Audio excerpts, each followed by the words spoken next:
Savitri silks చేనేత వస్త్రాల అద్భుత ప్రపంచం. సంప్రదాయం స్టైల్ ఒకే చోట.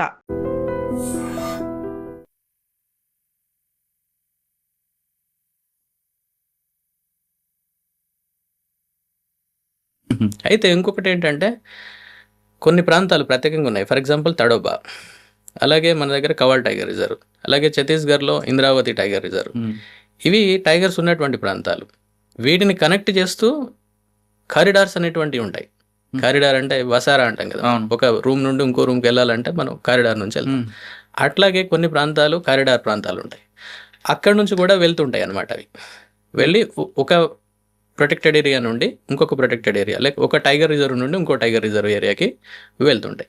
అయితే ఇక్కడ ముఖ్యంగా బయటికి రావడానికి కారణాలు కనుక గమనిస్తే ఏవైనా కూడా, టైగర్ అనే కాదు ఏవైనా కూడా, ప్రధానంగా ఏంటంటే ఫస్ట్ జరగాల్సి ఉన్నటువంటి కారణం ఆవాసం, వాటి యొక్క ఆవాసం నాశనం కావడం. అది మొట్టమొదటి కారణం. వాటి ఆవాసం దెబ్బతింటుంది. దానికి కారణాలు చాలా ఉన్నాయి. చెట్లు నరగడం కావచ్చు, లేకపోతే ఎంక్రోచ్మెంట్స్ కావచ్చు, ఇలాంటివి అన్నమాట. అలాగే కొన్ని జంతువులను చంపడం కావచ్చు, ఇలాంటివన్నీ.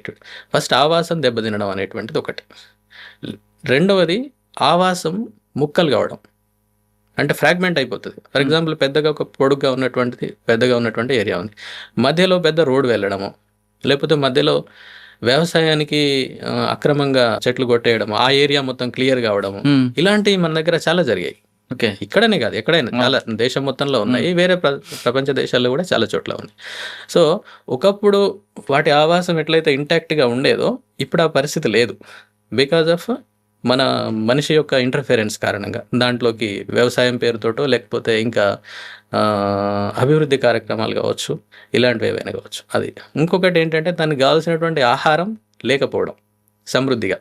ఇప్పుడు నేను ఇందాక చెప్పాను మీకు, వారానికి దానికి ఒకటి కావాలి, తినాల్సిందే ఆహారం. తినడం కోసమే, అదే దాచిపెట్టుకోవడం కోసమే కాదు, తినడం కోసమే, అప్పటి వరకు తినడానికే. సో అవి కూడా ఏం చేస్తున్నారంటే హంటింగ్, అదే పోచింగ్ అంటారు, చంపేస్తుంటారు. అలా ఆహారం కూడా వాటికి దొరకదు. ఆహారం కూడా దొరకకపోవడం కూడా దానివల్ల కూడా అది ఒక ప్రాంతం నుండి ఇంకో ప్రాంతానికి వెళ్తుంది. ఇంకొకటి ఏంటంటే ఒక దగ్గర అంటే నీటి సౌలభ్యం కూడా ఉండాలి. సరే, అది తర్వాత ప్రయారిటీ అనుకోండి. ఇలా రకరకాల కారణాలు. ఇంకొకటి ఆడపులి అనుకోండి, మగపులి కోసం, లేక మగపులి ఆడపులి కోసం మేటింగ్, దాని గురించి కూడా వెళ్తాయి. ఒక దగ్గర నుండి ఇంకో దగ్గరికి వెళ్తాయి. ఇలా కొన్ని కిలోమీటర్ల మేరకు అవి ప్రయాణం చేస్తూనే ఉంటాయి. ఈవెన్ కొన్ని వందల కిలోమీటర్లు కూడా వెళ్తాయి. ఇవన్నీ కారణాలు వాటన్నిటికీ కూడా. అంటే అభివృద్ధి కార్యక్రమాలు కావచ్చు, ఆవాసం నాశనం కావచ్చు, లేకపోతే అందులో వాటి యొక్క ఆహారం వాటికి దొరకకపోవడం కావచ్చు, ఇలాంటివన్నీ. ఇంకా కొన్ని సందర్భాల్లో అన్నీ బాగుంటాయి కానీ వాటి సంఖ్య పెరుగుతుంది, టైగర్ల సంఖ్య పెరుగుతుంది. ఫర్ ఎగ్జాంపుల్ తడోబానే అనుకో, తడోబాలో దేనికైనా కూడా ఒక క్యారింగ్ కెపాసిటీ అనేది ఒకటి ఉంటుంది. అంటే ఒక నిర్దిష్టమైనటువంటి ప్రాంతం ఉందనుకోండి, దాంట్లో ఉండాల్సిన జనాభా ఉండాలి. అంతకంటే పెరిగింది అనుకోండి అవి ఉండలేవు. మనుషులు కూడా అంతే. ఒక నలుగురికి కట్టినటువంటి ఇంట్లో ఇంకో నలుగురు పెరిగారనుకోండి, ఇద్దరు పెరిగారనుకోండి, ప్రాబ్లం అయిపోతుంది ఆటోమేటిక్గా. ఇంకా ఇంత స్పేస్ కోసం మనం ప్రయత్నిస్తున్నట్టుగా అది కూడా. అదే టైగర్ విషయంలో ఏంటంటే ఇది టెరిటోరియల్ యానిమల్. దానికంటూ ప్రత్యేకంగా తప్పనిసరి కొంత టెరిటరీ ఉండాలి. అది ఎన్ని కిలోమీటర్లు ఉండాలి? ఎస్, అది ఇదివరకు కూడా నేను గతంలో మనం డిస్కస్ చేసాం ఈ విషయం. దానికి స్పెసిఫిక్గా ఉంటుంది అనమాట. ఇది అంతా కూడా సైన్స్ సార్, ఇదంతా కూడా ఎవ్రీథింగ్ ఈజ్ సైన్స్ ఓన్లీ. మనం అనుకుంటాం దాని గురించి మనకు తెలియక మాట్లాడతాం, కానీ ఎలా ఉంటుందంటే దానికి దొరికేటువంటి ఆహారాన్ని బట్టి దాని ఏరియా ఉంటుంది. ఫర్ ఎగ్జాంపుల్ ఒక 10 చదరపు కిలోమీటర్ల ఏరియాలో దానికి కావాల్సిన దుప్పులు, జింకలు, ఆహారం, నీళ్లు, అలాగే అన్డిస్టర్బ్డ్ హ్యాబిటాట్ అంటే డిస్టర్బెన్స్ లేనటువంటి ఆవాసం ఉందనుకోండి, చాలు, అంతే. ఇక అది మిగతా ఏరియాకి పోదు, ఇక అవసరం లేదు. ఇంకా 5 కిలోమీటర్లనే ఉందనుకోండి, 5 కిలోమీటర్లే దానికి కావాల్సినవి ఉన్నాయి అనుకోండి, ఆ 5 కిలోమీటర్ల వరకు దాని టెరిటరీని ఏర్పరచుకుంటుంది. ఒకళ్ళు మీటింగ్ కావాల్సిందే, లేకపోతే అంటే అది కూడా ఉంటే ప్రాబ్లం ఏం లేదు. సరే, ఒకవేళ కావాలనుకుంటే వెళ్తే వస్తుంది, అది అంతే. అలాగే ఇంకేంటంటే మగ పులి యొక్క టెరిటరీలో ఆడపులుల యొక్క టెరిటరీ కూడా ఉంటుంది. అలా కూడా ఉంటుంది, లేక వెళ్ళైనా వస్తుంది అది. ఓకే, సో నేను ఇందాక చెప్పిన పాయింట్ ఏంటంటే ఒకవేళ ఆ ఏరియాలో ఫర్ ఎగ్జాంపుల్ ఇందాక మనం కారణాలలో దుప్పులు, జింకలు ఇట్లాంటి వాటిని చంపేయడం వలన వెళ్ళిపోతుంది అని అనుకున్నాం కదా. ఇప్పుడు ఇక్కడ ఏమవుతుందంటే కొన్ని దుప్పులు జింకులు చనిపోయినాయి అనుకోండి, మనం చంపేసినప్పుడు ఏమవుతుంది, దాని యొక్క ఏరియా 10 చదరపు కిలోమీటర్లు కాస్త 20 చదరపు కిలోమీటర్లు పెరుగుతుంది. పెరగడం వల్ల ఏమవుతుంది, మానవ ఆవాసాలు ఇంకేదైనా ఉంటే ఆ ఏరియా కూడా అందులోకి వచ్చేస్తుంది. అంటే దగ్గరలో అదే దానికి అంటే ఇంటరాక్షన్ అయ్యేటువంటి మనుషులతోటి ఇంటరాక్ట్ అయ్యేటువంటి ఛాన్సెస్ పెరుగుతాయి. ఎందుకు, ఇందాక చెప్పినటువంటి కారణాలు. సో అంటే దానికి దొరికే ఆహారాన్ని బట్టి, దాని యొక్క ఆవాసాన్ని బట్టి, దాని యొక్క టెరిటరీ ఆధారపడి ఉంటుంది. మీరు గమనించి ఉంటారు. అంటే దీనికి కారణం ఎవరు, మళ్ళీ మానవ కార్యకలాపాలే. మానవ కార్యకలాపాల వల్లనే అట్లా అవుతుంటాయి అనమాట. ఇది ఒకటి. ఇందాక నేను తడోబా అని చెప్పాను. తడోబాలో అట్లాంటి సమస్య ఏం లేదు యాక్చువల్గా, కానీ తడోబా నుంచి కూడా బయటకు వస్తున్నాయి. ఎందుకు వస్తున్నాయి అంటే, వాళ్ళు ఇందాక మనం డిస్కస్ చేసినట్టు అక్కడ మంచి ప్రొటెక్టివ్ మెజర్స్, కన్జర్వేషన్ మెజర్స్, సంరక్షణ కార్యక్రమాలు అవన్నీ తీసుకోవడం వల్ల వాటి సంఖ్య బాగా పెరిగిపోయిన తర్వాత, ఇందాక మనం ఒక 10 టైగర్స్ ఉండేటువంటి ప్రాంతం అనుకోండి ఫర్ ఎగ్జాంపుల్, ఇంకొక 5 టైగర్స్ వచ్చేసినాయి, మళ్ళీ పుట్టినాయి, కప్స్ వస్తుంటాయి. మళ్ళీ అవేటి పోవాలి మరి, ఎందుకంటే ఇది టెరిటోరియల్ యానిమల్ కదా, దానికి టెరిటరీ కావాలి కంపల్సరీ. అప్పుడు అదేం చేస్తుంది, ఇక అది అక్కడ నుంచి బయటకు వచ్చేస్తుంది. అంటే ఏదైతే డామినెంట్ టైగర్ ఉంటుందో అది ఉంటుంది, ఎందుకంటే అది డామినెంట్ కదా, వేరే దాన్ని తోసేస్తుంది, అక్కడ నుంచి అది బయటకు వచ్చేస్తుంది. బయటకు వచ్చేసి ఇట్ విల్ బి బయటికి ఏంటి సర్చింగ్ ఫర్ టెరిటరీ, కొత్త టెరిటరీ కోసం వస్తుంది. దగ్గరలో కనుక ఏదైనా టెరిటరీ ఉందనుకోండి, ఫారెస్ట్ ఉందనుకోండి, అందులోకి వచ్చేస్తుంది. దాంట్లోకి వచ్చినప్పుడు కొత్తగా వచ్చింది కదా, అంతా కొత్తే, దానికి కొత్తే, ఇక్కడ ఉన్న మనుషులకు కొత్తే, కాబట్టి అంతా ఎస్ అది సమస్యగా మనం పరిగణిస్తాం దాన్ని అంతా. కానీ ఏం జరిగింది యాక్చువల్గా, అక్కడ దానికి టెరిటరీ లేకపోవడం, అక్కడ జనాభా పెరగడం వలన టెరిటరీ లేకపోవడం అనేది it is a natural process, అది ప్రకృతి సహజమైన విషయం కదా. కానీ కొత్త ఏరియాస్కి వచ్చేసరికి దానికి కొత్తగానే ఉంటుంది, నేచురల్గా వచ్చింది అది, కానీ మనకు కొత్తగా ఉంటుంది. ఇదంతా ఎక్కడి నుంచి వచ్చింది అనేటువంటిది మనకు అనిపిస్తూ ఉంటుంది. అయితే దగ్గరలో ఉన్నటువంటి ఏరియాస్లో ఈ సమస్య లేదు. ఇప్పుడు కాగజ్ నగర్, ఆదిలాబాద్, ఇక్కడ టైగర్లకి సమస్య లేదు. కానీ కొంచెం దూరంగా వెళ్ళిపోయి వేరే ప్రాంతాల్లో, ఇప్పుడు ఎప్పుడు కనబడినటువంటి ప్రాంతాలకు వెళ్ళేసరికి ఇప్పుడు మనకు కొత్తగా ఉంది. అంటే మనకు కొత్తగానే అన్ని 100 కిలోమీటర్ ప్రయాణం చేస్తాయి సార్. అవేంటంటే కొన్నింటికి వాటి యొక్క సహజాతాలు ఉంటాయి అన్నమాట. అంటే బేసిక్ ఇన్స్టింక్ట్స్ అంటాం కదా, ఆ ఇన్స్టింక్ట్స్ ఉంటాయి కొన్నిటికి. ఫర్ ఎగ్జాంపుల్ కొన్ని టైగర్స్ ఇప్పుడు వరంగల్ ములుగు ప్రాంతం నుంచి కూడా ప్రయాణం చేసేటి. నేను ములుగులో పనిచేస్తున్న కార్యక్రమం అది ఆ సమయంలో.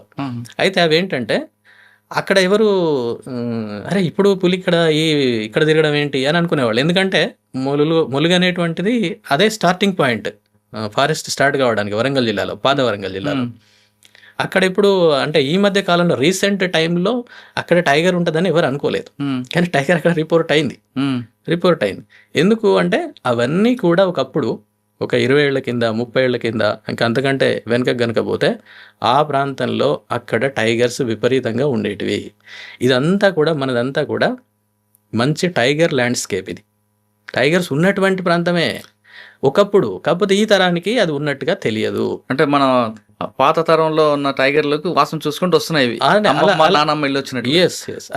అలా వాటికి నేచురల్ గా ఇన్స్టింక్ట్స్ అలా ఉంటాయి. కాబట్టి మూలాలు ఎక్కడ ఉన్నాయని చూసుకుంటూ వస్తుంటాయి, వెళ్ళిపోతుంటాయి. అదే దారిలో అవి వెళ్ళిపోతుంటాయి. In search of territory, in search of mate. Okay, అట్లా ఆడపులి అయితే మగపులి. సార్ ఇప్పుడు ఎక్కడో తడవా నుంచి వచ్చిన టైగర్ ఇప్పుడు రంపచోడవరం ఫారెస్ట్లోకి వచ్చింది అనుకోండి, అక్కడే ఉంచమంటారా, తీసుకెళ్ళి జూలో పెట్టమంటారా? అంటే అక్కడ ఇష్యూస్ ఏం లేనప్పుడు ఉంటుంది సార్, అది ఆటోమేటిక్గా ఉంటుంది, దానికి పెద్ద ప్రాబ్లం ఏం లేదు. దాని యొక్క నేచురల్ హ్యాబిటేట్లో అది ఉంటుంది. కానీ ఎప్పుడైతే అది బాగా ప్రాబ్లం యానిమల్గా మారింది అనుకోండి, అంటే ఇంజురీస్ కావడమో, లేకపోతే బాగా ఎక్కువగా జనాల నుంచి వ్యతిరేకత రావడమో, లేక ప్రాణ నష్టం జరగడం, ఇలాంటి అవకాశం ఉంటే మాత్రం అప్పుడు దాన్ని తీసుకెళ్తారు. అంతేగాని మామూలుగానైతే ఏం జరగదు. ఎందుకంటే సార్ ఒక విషయం, ఇక్కడ టైగర్ యొక్క ఆహారంలో మనిషి అనేవాడు ఉండడు. ఇప్పుడు మీరు ఒక ఎగ్జాంపుల్, అది అక్కడ నుంచి వచ్చింది, అది ఎన్ని ఊళ్ళు తిరిగిపోయింది ఇప్పుడు అంత దూరం వెళ్ళడానికి? చాలా. కానీ ఎక్కడన్నా మనుషుల మీద జరిగిందా? ఎక్కడన్నా జరగలేదు కదా. మనిషిలో అంటే దాని యొక్క ఆహారంలో ఉండరు. దాని యొక్క ఆహారం ఏంటంటే ప్రధానంగా అంగ్యులేట్స్ అంటారు, అంటే గిట్టలు ఉన్నటువంటి జంతువులు, వాటిని తింటుంది అది, అంతే, వేరే వాటిని తినదు.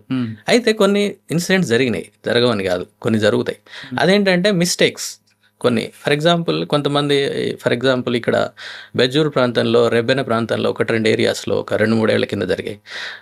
దాడి చేసి ఒకరిద్దరిని చంపేసి వాళ్ళు ఏంటంటే కూర్చున్నారు. వాళ్ళు ఇట్లా కూర్చున్నప్పుడు అది మిస్టేక్ అవుతుంది అనమాట. అంటే అది యానిమల్ అనుకుంటుంది మనిషిని ఇట్లా కూర్చున్నప్పుడు 4 కాళ్ళ జంతువుగా అనుకుంటుంది. కూర్చున్నప్పుడు ఎలా ఉంటే సైజ్ తక్కువైపోతాం కదా, మనలో సగం 3 ఫీట్లే ఉంటాం.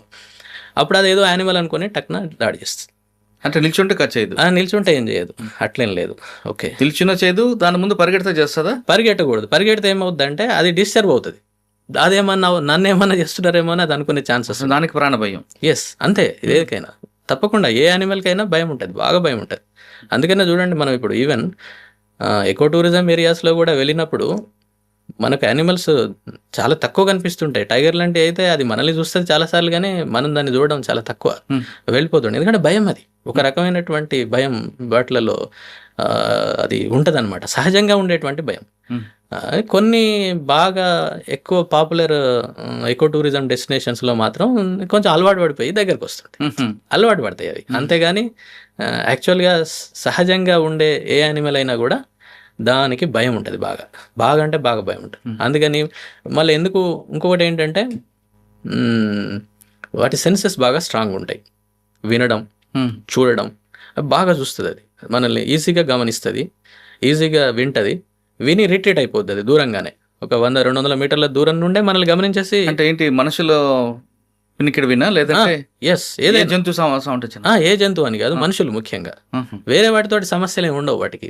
టైగర్కి వేరే దానితో ఏం సమస్య ఉంటుంది, ఏమి ఉండదు. వీడు మన కోసం చట్టం వెళ్ళిపోద్ది, అంటే భయం ఉంటుంది, ఒక రకమైనటువంటి ఎలూఫ్నెస్, దూరంగా ఉండడం అనేది. ఏ యానిమల్ అయినా అంతే, వైల్డ్ యానిమల్ ఏదైనా కానివ్వండి, మీరు వేరే ఏవైనా. ఒకసారి మనం పులి గురించి మాట్లాడదాం మరొకసారి. పులి ఒక అడవిలో, చెప్పిన అడవులు దాని టెరిటరీలో ఉండి వేటకి వెళ్తున్న సమయాన్ని, అంటే ఆ ప్రాంతంలో జింకలు ఉన్నాయి, దానికి కావాల్సిన ఫుడ్ ఉందని ఎలా గుర్తిస్తుంది? అది ఈ ప్రాంతం నుంచి ఇంకో ప్రాంతంకి వెళ్తున్న విషయాన్ని నేచర్ ఏమో చెప్తాదా, లేదు మిగతా జంతువులు ఎలా గుర్తిస్తాయి పులి వస్తుంది వేట కోసం అని? అంటే వాటికి కూడా సెన్సెస్ ఉంటాయి. ఇప్పుడు ఫర్ ఎగ్జాంపుల్ టైగర్, మీరు మామూలుగా వీడియోలు ఇట్లాంటి వాటిల్లో కూడా చూసేది, నేను కొత్త విషయం ఏం కాదు నేను చెప్పేది. టైగర్ వస్తుంది అనుకోండి, అన్నీ అలర్ట్ అయిపోతాయి. టైగర్ ఎట్లా అయితే నేను ఇందాక ఎన్ని జంతువులు మనుషులను చూసినప్పుడు ఇంకా చూసినప్పుడు అలర్ట్ అయిపోతాయి అని చెప్పినాడు కదా, సేమ్ అట్లాగే టైగర్ వస్తుంది అంటే మిగతా యానిమల్స్ అన్నీ కూడా అలర్ట్ అయిపోతాయి. ఎలా తెలుస్తుంది? సెన్సెస్ అవి అంతే, దాన్ని ఆ సెన్సెస్ ఉంటాయి వాటికి. అంటే ఆ జ్ఞానేంద్రియాలు ఆ విధంగా పనిచేస్తాయి మొత్తం. పైన కొన్ని పిచ్చుకలు, లంగూర్స్ లాంటివి. లంగూర్ అంటే కొండముచ్చు అంటాం కదా, ఆ కొండముచ్చులు పైన ఉంటాయి. అయితే మిగతా అన్నిటికంటే కొండముచ్చుకు కింద ఏం జరుగుతుంది కనబడే అవకాశం చాలా ఎక్కువ. కాబట్టి అది గమనించి కాల్ చేస్తుంది. It is called alarm call అన్నట్టు. అంటే కింద ఏమైనా ముఖ్యంగా స్పాటెడ్ డియర్ ఉంటాయి కదా, ఆ స్పాటెడ్ డియర్ అవి మేస్తుంటాయి మామూలుగా. ఇది చుక్కల దుప్పులు మేస్తుంటాయి. దానికంటే ఫస్ట్ కనిపించేటువంటిది లంగూరుకు, ఎందుకంటే ఇది చెట్టు మీద ఉంటుంది కాబట్టి అది చూసి వెంటనే అలారం కాల్ చేస్తే అది వెంటనే ఇవి అలర్ట్ అయిపోయి వెంటనే అక్కడ నుంచి వెళ్ళిపోవడమా లేక గమనించుకుంటూ చూడడమా చేస్తాయి అనమాట. సో ఇట్లా ప్రతి ఒక్కటి, ఎందుకంటే అది టాప్ ప్రెడేటర్ కాబట్టి చంపడానికి, అది వేటాడడానికి దానికి తప్పనిసరి అది చేస్తుంది. సరే, అక్కడ జింకలు గుంపు ఉన్న విషయం పులిగల తెలుస్తుంది అంటే సార్ ఒకటి ఏంటంటే టైగర్ చేసేటువంటిది ఇప్పుడు కూడా దాని వేట విధానం అంతా డిఫరెంట్గా ఉంటుంది. అదేం చేస్తుంది అంటే, మనం ఏదో జనం మామూలుగా అనుకునే ఏంటంటే పరిగెత్తి దాన్ని పట్టుకుంటుంది అని అనుకుంటాం. అది ఏం పరిగెత్తదు, అసలే పరిగెత్తదు. ఒక దగ్గర కూర్చొని ఉంటుంది. అంబుష్ ప్రెడేటర్ అంటారు దాన్ని. అంబుష్ అంటే మీకు ఐడియా, మాట వేసి అక్కడ కూర్చొని ఉంటుంది. అది ఎక్కడ కూర్చుంటది దానికి తెలుసు, ఎక్కడ దాని ప్రే దొరుకుద్ది, ఆహారం ఎక్కడ దొరుకుతుంది. ఎక్కడ వీటికి ఏంటి గడ్డి కావాలి కదా, గడ్డి ఇతరత్ర జంతువులు ఇవే కదా తినేది. ఆ మెడోస్ అంటే పచ్చిక పేర్లు ఎక్కడ ఉన్నాయి, తినేటువంటి ఎక్కడ ఉన్నాయో దానికి తెలుసు. ఆ ప్రాంతాల్లో ఉంటుంది అది. అక్కడ కూడా నక్కి కూర్చొని ఉంటుంది. లేకపోతే ఇంకొకటి ఏంటి, వాటర్, నీళ్ళ కోసం ప్రతి జంతువు రావాల్సిందే కదా, ఆ ప్రాంతం అక్కడ కూర్చొని ఉంటుంది అది. అంతే, ఇవి ప్రధానమైనటువంటి, మిగిలినవి కూడా ఉండొచ్చు కానీ ఇవైతే ప్రధానం. అక్కడ కూర్చొని ఉంటుంది, కూర్చొని వెయిట్ చేస్తూ ఉంటుంది. అంతే, దగ్గరికి రాగానే టార్గెట్ ని చూసుకొని దాని మీద పడుతుంది, పట్టేసి దాన్ని చంపేస్తుంది. అంతే. అది కూడా మనం మళ్ళీ ఇంకొక అపోహ ఏంటంటే టైగర్ అంటే అన్ని అదేంటి చేయగానే వేట మొదలు పెట్టగానే ఖచ్చితంగా చంపేస్తుందని అనుకుంటారు, కానీ అసలే కాదు. అది 20 సార్లు అది ప్రయత్నం చేస్తే 1 లేక 2 సార్లు సక్సెస్ అవుద్ది, అంతే. మిగతా సార్లు అంతా ఫెయిలే. ఎందుకు, ఇదెంత రెడీనెస్ తోటి ఉందో Hmm. ఎదుటి యానిమల్ కూడా తప్పించుకోవడానికి అవి అన్ని రకాలుగా చేస్తుంది. అంతేకాదు దాని శాయశక్తులు అది కృషి చేస్తుంది. దీనికేమో ఆహారం కోసం ఇది చేస్తుంది, అదేమో ప్రాణం కోసం అది చేస్తుంది. కాబట్టి ఇక్కడ దొరకడం కూడా చాలా కష్టం.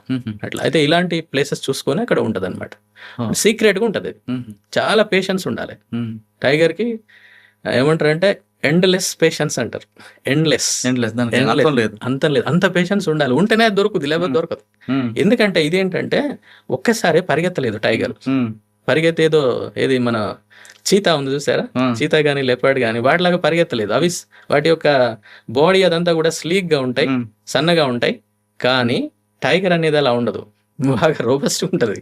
అది 200-300 కిలోలు ఉంటది. అంటే ఒక పులి 300 కేజీలు బరువు. హైయెస్ట్ 200 అయితే కామన్ కదా, 150-200 కేజీలు ఈజీగా ఉంటది.